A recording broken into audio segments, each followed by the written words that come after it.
Selamat pagi saudara, Anda menyaksikan Sapa Manado. Pagi ini bersama saya Davis Pinontoan.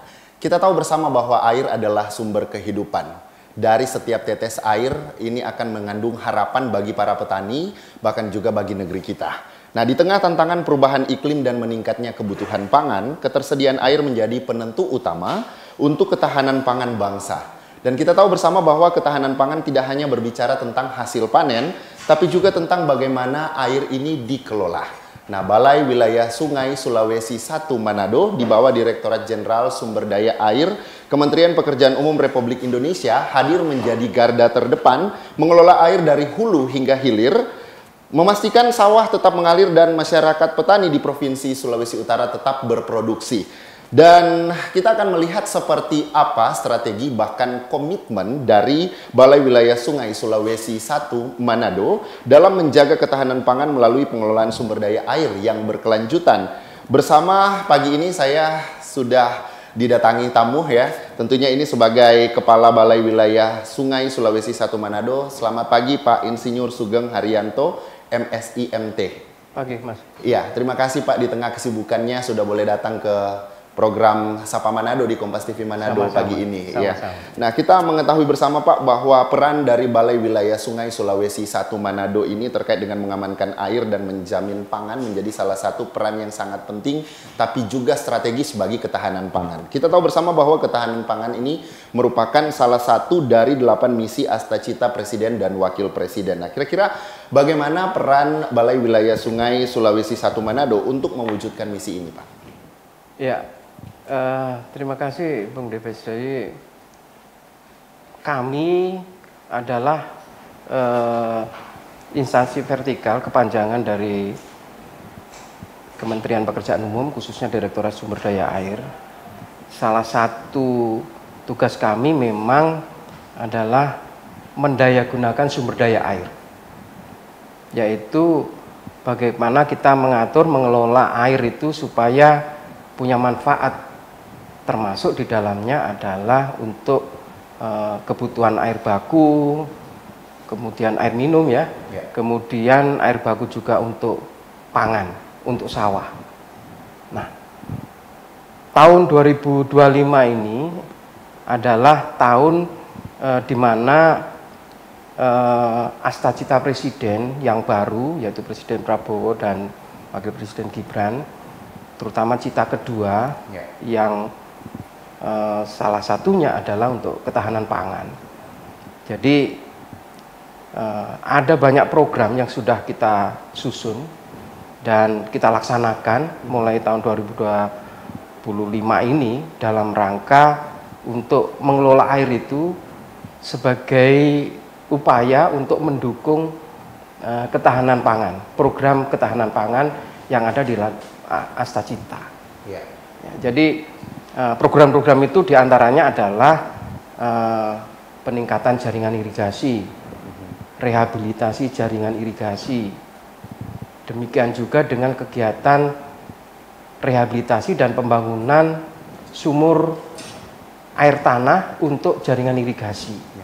Ini adalah program-program yang sudah kita susun dan kita laksanakan mulai tahun 2025.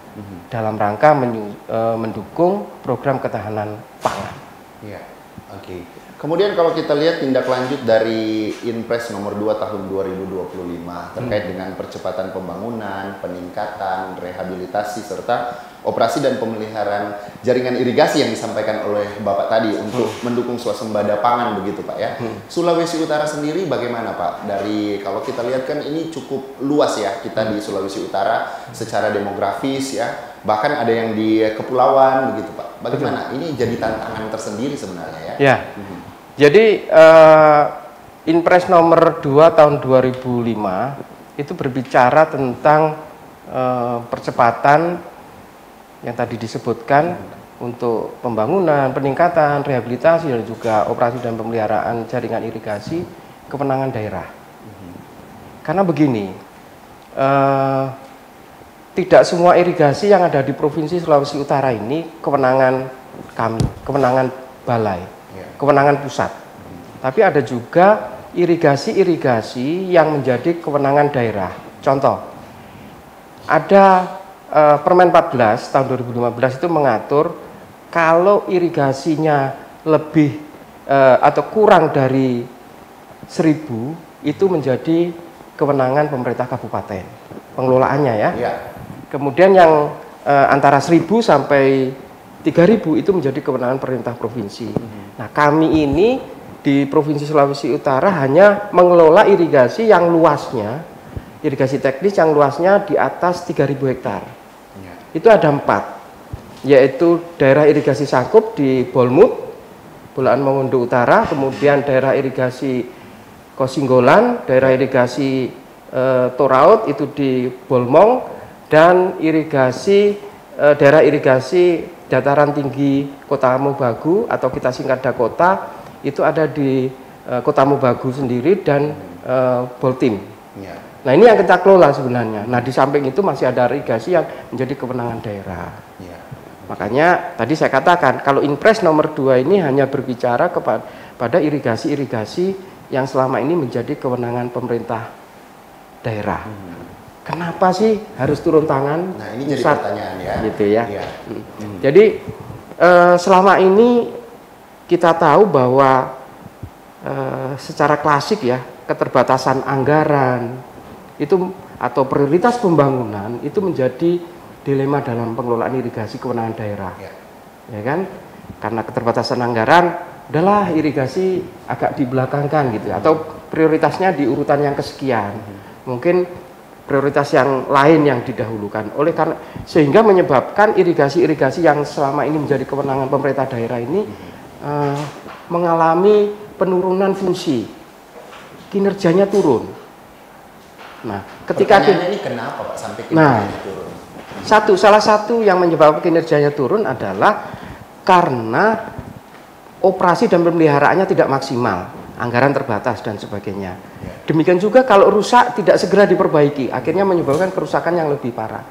Bahkan kami temui dalam irigasi yang akhirnya kami rehab melalui Inpres 2 tahun 2025 itu ada yang fungsinya sangat kecil.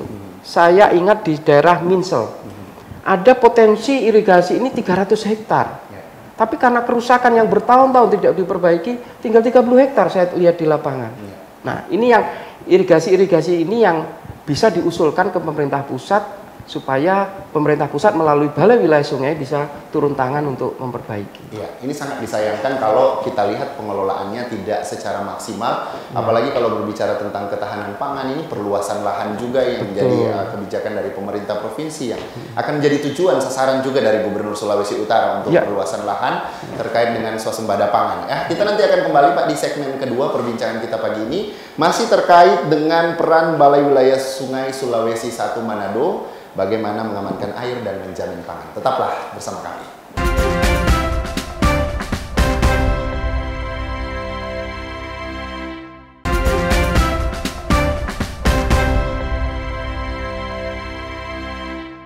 Kembali Anda menyaksikan Sapa Manado, saudara, kita di segmen kedua perbincangan kita pagi ini bersama dengan Balai Wilayah Sungai Sulawesi 1 Manado.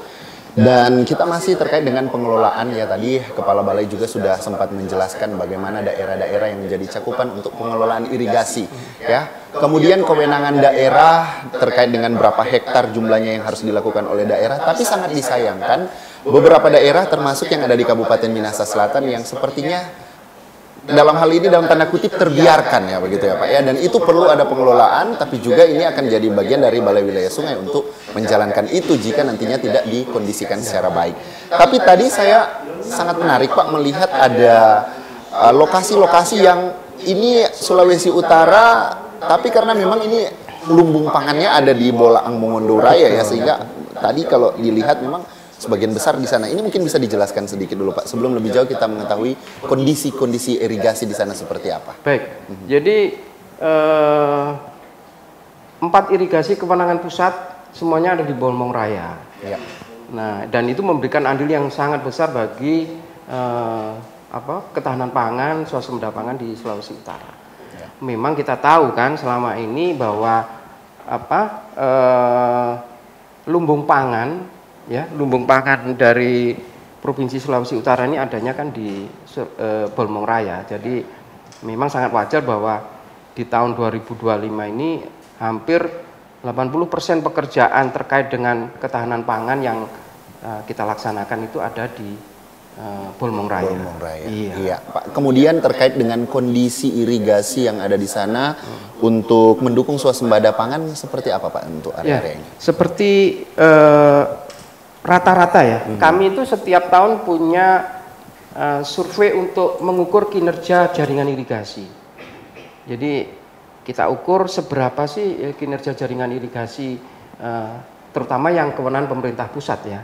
Yang kewenangan pemerintah pusat, DI Kosinggolan misalnya, itu mempunyai kinerja kurang lebih 74 sampai 75%. Kemudian Toraut itu sekitar 78 sampai 90%. Kemudian DI Sangkup itu sekitar 73, sekian persen. Kemudian DI Dakota yang ada di Kota Mobagu dan Boltim itu sekitar 72%. Itu kinerjanya. Ya, ini sangat terkait dengan lingkungan ya. Kalau kita bicara irigasi, kita bicara air. Kedua, kita bicara prasarana ya.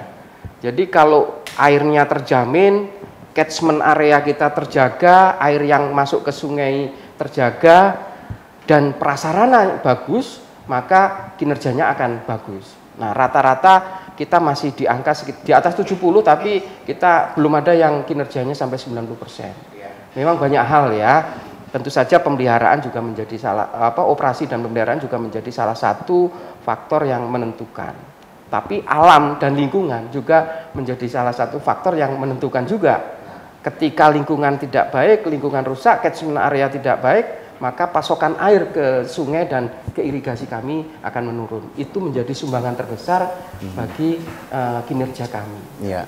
Jadi kalau dilihat memang tadi yang menjadi indikator-indikator utamanya ya, yang pada akhirnya ini akan menggerakkan juga kondisi daerah terkait dengan irigasi yang ada di sana ya.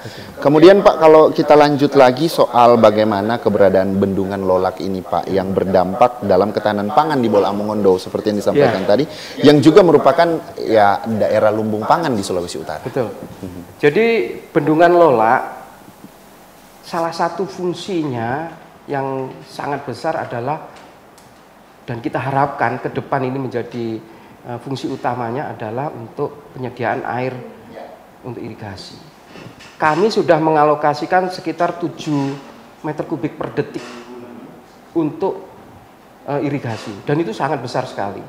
Dan ini keadaan di lapangan bagus. Nah, di lapangan saat ini dari 2.200 kurang lebih ya 2.200 hektar potensi irigasi, itu baru 900-an hektar yang berfungsi ya.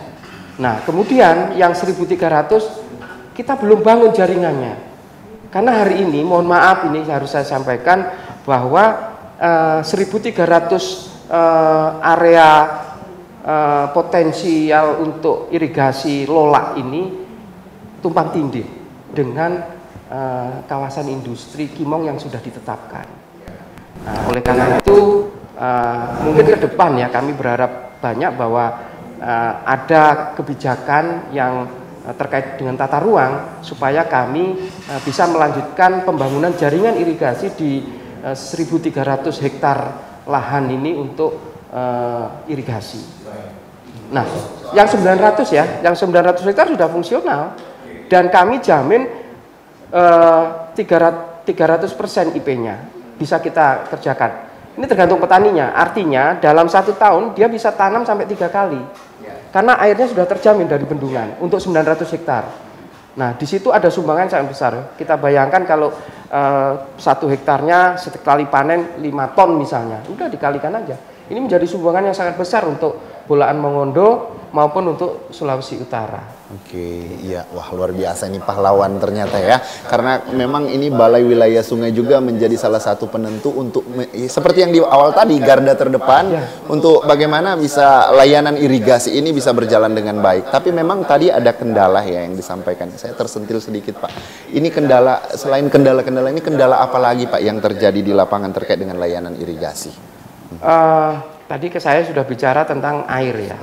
Layanan dari kendala dari sisi pasokan air. Ya, baik. Yang bisa karena lingkungan dan sebagainya. Yang kedua adalah prasarananya sendiri. Oke. Nah, kita mempunyai prasarana irigasi, ada bangunan, jaringan, saluran dan sebagainya yang memang banyak sekali faktornya menyebabkan kerusakan. Nah, ini juga menjadi salah satu faktor bencana alam misalnya. Kita tahu wilayah sana kan seringkali terjadi bencana alam ya, banjir besar. Banjir. Nah, ini seringkali merusak sistem jaringan yang ada di kami. Kemudian karena faktor lingkungan juga, sedimentasi yang masuk ke jaringan irigasi kita menjadi sangat tinggi. Ketika kapasitas jaringan kita, kapasitas saluran kita, kapasitas bendung yang sudah ada itu berkurang, otomatis akan menyebabkan suplai air, pasokan air ke sawah menjadi berkurang. Nah, ini salah satu yang menyebabkan kenapa kinerja kita itu masih di atas 70 tapi belum sampai ada yang sampai 90. Ya, kita berharap nanti akan sampai 90% sampai akhir tahun nanti, Pak ya. Karena memang bencana ini kita tidak bisa perkirakan kapan terjadi ya. Tapi pada akhirnya ini juga nanti kita akan lihat seperti apa program-programnya, kemudian progres pelaksanaannya dari Balai Wilayah Sungai Sulawesi 1 Manado. Tetaplah bersama kami.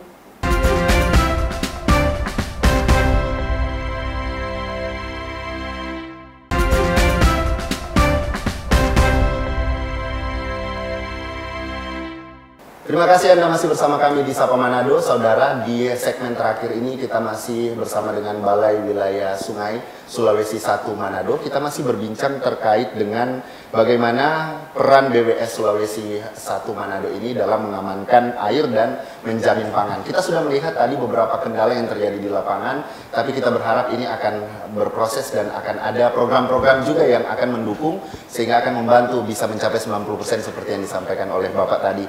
Nah, kira-kira Pak, program unggulan yang sedang dijalankan untuk meningkatkan efisiensi distribusi air, Pak, seperti apa? Ya, tahun 2025 ini ada beberapa program unggulan atau kegiatan unggulan ya yang sedang kita laksanakan. Yang pertama adalah kita melakukan rehabilitasi irigasi. Itu ada di daerah irigasi Sangkup yang ada di Bolmut, kemudian ada daerah irigasi Dataran Mobagu yang ada di kota, itu kurang lebih 2.262 hektar. Kemudian kita juga punya yang nama JIAT, singkatan dari Jaringan Irigasi Air Tanah. Kami melakukan rehabilitasi, kami melakukan pembangunan baru jaringan irigasi tanah. Jadi gini, sebagian petani kita ini kan hanya mengandalkan air hujan selama ini. Artinya apa? Dalam 1 tahun dia hanya tanam 1 kali. Nah, di lokasi-lokasi yang tidak punya bendungan, tidak punya bendung, yang tidak bisa dijangkau oleh air yang dari bendung dan bendungan, itu kita suplai airnya melalui jaringan irigasi air tanah. Kita bor sumur dalam sedalam kurang lebih 100 meter, kemudian kita naikkan airnya, kita salurkan ke sawah-sawah yang ada di sekitarnya. Nah, tahun ini kita membangun JIAT dan juga merehabilitasi JIAT. Jumlahnya sangat banyak. Rehabilitasinya kurang lebih di atas 80 lokasi. Kemudian pembangunannya kurang lebih ada 30 lokasi. Jadi totalnya ada kurang lebih total hektar yang akan dilayani oleh JIAT kita ini kurang lebih 600 hektar totalnya. Bayangkan saja kalau semula dia hanya 1 kali tanam, kemudian menjadi 2 kali atau bahkan 3 kali. Nah, sumur-sumur yang akan melayani jaringan irigasi air tanah itu kita bangun dengan menggunakan solar cell untuk daerah-daerah yang sangat jauh dari list jaringan PLN. Kemudian kalau yang ada dekat dengan jaringan PLN, nanti kita gunakan PLN. Kalau dua-duanya tidak ada, kita pakai solar. Akhirnya pakai BBM solar.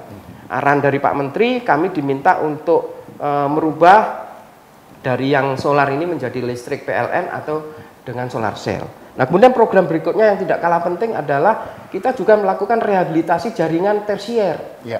Kalau rehabilitasi yang tadi saya katakan itu hanya ada di jaringan utama, tapi jaringan tersier juga sangat penting. Nah, jaringan utama bagus, jaringan tersier itu mengantar air dari jaringan utama ke sawah. Kalau ini tidak kita perbaiki, nggak ada gunanya. Jadi tetap aja kita membutuhkan tersier yang bagus untuk mengantar air ke sawah. Ini juga kita laksanakan, salah satunya adalah di daerah irigasi dataran Kota Mobagu, Dakota. Itu kalau tidak salah luasnya kurang lebih 1.764 hektar. Wah, lumayan besar. Kita rehabilitasi. Kemudian kita juga ada kegiatan P3TGAI. P3TGAI ini adalah IBM. IBM singkatan dari infrastruktur berbasis masyarakat. Yaitu sebuah kegiatan pembangunan, peningkatan, rehabilitasi jaringan irigasi yang dilaksanakan oleh masyarakat. Uangnya kita kasih ke masyarakat. Mereka yang melaksanakan. Jadi ada dua manfaat yang mereka terima. Dua keuntungan yang masyarakat terima. Yang satu, kelompok masyarakat yang namanya P3A itu akan menerima honor, upah dari dia bekerja. Tetapi ketika bangunan ini sudah selesai, dia juga akan menerima manfaat dari jaringan irigasi yang dia bangun. Nah, itulah yang salah satu program unggulan yang setiap tahun selalu ada, yaitu P3TGAI. Ini keuntungannya untuk masyarakat sangat besar. Tahun ini kita ada dua tahap ya. Yang pertama itu 128 lokasi. Kemudian yang tahap kedua itu ada 24 lokasi. Hampir sebagian besar ada di Bolmong. Tapi ada juga yang di Tomohon dan sebagian Minahasa juga ada. Tapi yang sebagian besar di Bolmong. Karena Bolmong Raya memang sawahnya kan luas ya. Jadi itu yang perlu kita perbanyak program-programnya di sana. Nah, inilah program-program unggulan yang kita laksanakan pada tahun 2025 ini. Iya. Baik. Kira-kira ada program-program lainnya selain program unggulan yang disampaikan tadi? Ini yang sedang kita akan laksanakan pada tanggal 18 besok, tanggal hari Sabtu. Saya sebagai kepala balai, tapi juga sebagai ketua cabang Himpunan Alih Teknik Hidrolik, yaitu himpunan dari para ahli bidang sumber daya air di seluruh Indonesia. Nah, kebetulan saya ketua cabang Sulawesi Utara. Tahun ini kami mengadakan pertemuan ilmiah hati, sebuah forum di mana para ahli ini ketemu, kemudian mempresentasikan hasil riset-risetnya. Nah, temanya tahun ini adalah inovasi teknologi pengelolaan sumber daya air untuk ketahanan pangan, salah satunya ketahanan air, ketahanan pangan, dan ketahanan energi. Nah, di forum inilah para ahli hidrolik itu mempresentasikan, menyampaikan hasil risetnya, inovasinya di bidang pengelolaan sumber daya air.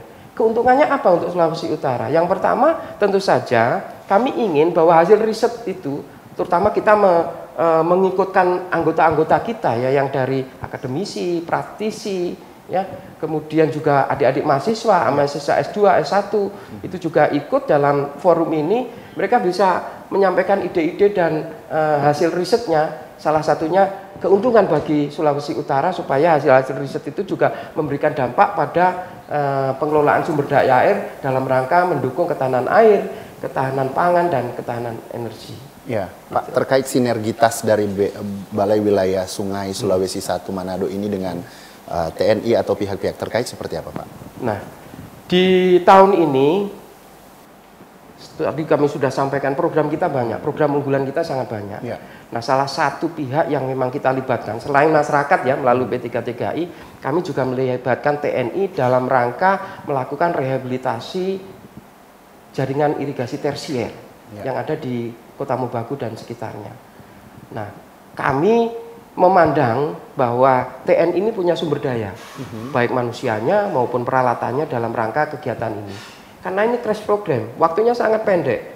Makanya kalau kita kerjakan sendiri rasanya tidak sanggup. Tapi dengan bantuan TNI, kami berharap bahwa pelaksanaan pekerjaan rehabilitasi tersier sebagai salah satu kegiatan unggulan tadi bisa kita laksanakan dengan tepat waktu, tentu saja tepat mutu dan tepat guna. Dan masyarakat segera dapat memanfaatkan hasilnya. Itu yang kita harapkan. Dan ini sangat bagus sekali. Oke. Ya baik Pak, satu lagi Pak, 1 menit Pak. Ya. Terkait dengan harapan dari Kepala Balai Wilayah Sungai Sulawesi 1 Manado untuk ketahanan pangan di Sulawesi Utara yang juga menjadi bagian closing statement kita di pagi ini. Ya, harapan kami, Bung Davis, jadi pemerintah daerah, bukan hanya TNI ya, tapi pemerintah daerah, baik kabupaten kota maupun pemerintah provinsi, kemudian juga institusi yang terkait lainnya seperti Dinas Pertanian, Dinas PU kabupaten kota dan Dinas provinsi, juga masyarakat secara umum, stakeholder yang ada di dalam bidang sumber daya air ini bisa bersinergi. Kita tahu tanpa pangan kita tidak apa-apa, tidak bisa melangsungkan kehidupan lah, kira-kira begitu ya. Karena tapi kita tahu bahwa pangan salah satu sumbernya adalah dari sawah-sawah kita. Nah, kemudian sawah-sawah sumbernya dari airnya dari sungai-sungai kita. Saya hanya berharap dalam kesempatan ini kepada seluruh masyarakat dan semua pihak stakeholder yang ada, mari kita jaga air dan sumber-sumber air kita supaya ketahanan air dan juga pada akhirnya untuk ketahanan pangan ini bisa terjaga untuk masa depan kita semuanya. Ya, kita berharap ke depan ini akan menjadi harapan kita bersama juga untuk swasembada pangan ini akan tetap berjalan dengan baik. Balai Wilayah Sungai Sulawesi 1 Manado bersama dengan bersinergi dengan berbagai pihak. Ya. Kita berharap ini mengamankan air dan menjamin pangan ini akan tercapai Pak ya. Betul. Sekali lagi terima kasih banyak untuk Kepala Balai Wilayah Sungai Sulawesi 1 Manado, untuk Pak Insinyur Sugeng Haryanto MSI MT yang sudah ambil bagian dan sudah banyak berbincang terkait dengan topik kita pagi ini, dan semangat bekerja Pak bersama dengan tim di wilayah Bola Omongondo ya, dan semoga kita berharap apa yang menjadi tujuan kita bersama, sinergi kerja nyata di lapangan, tapi juga Balai Wilayah Sungai Sulawesi 1 Manado untuk menjadi garda terdepan, memastikan air tetap ada, pangan tetap terjaga, dan masyarakat sejahtera. Ini akan menjadi kerinduan kita bersama. Dan akhir kata saya Davis Pinontoan bersama seluruh redaksi di Sapa Manado, Kompas TV Manado mengucapkan terima kasih banyak untuk kebersamaannya. Selamat pagi, selamat beraktivitas, dan sampai jumpa.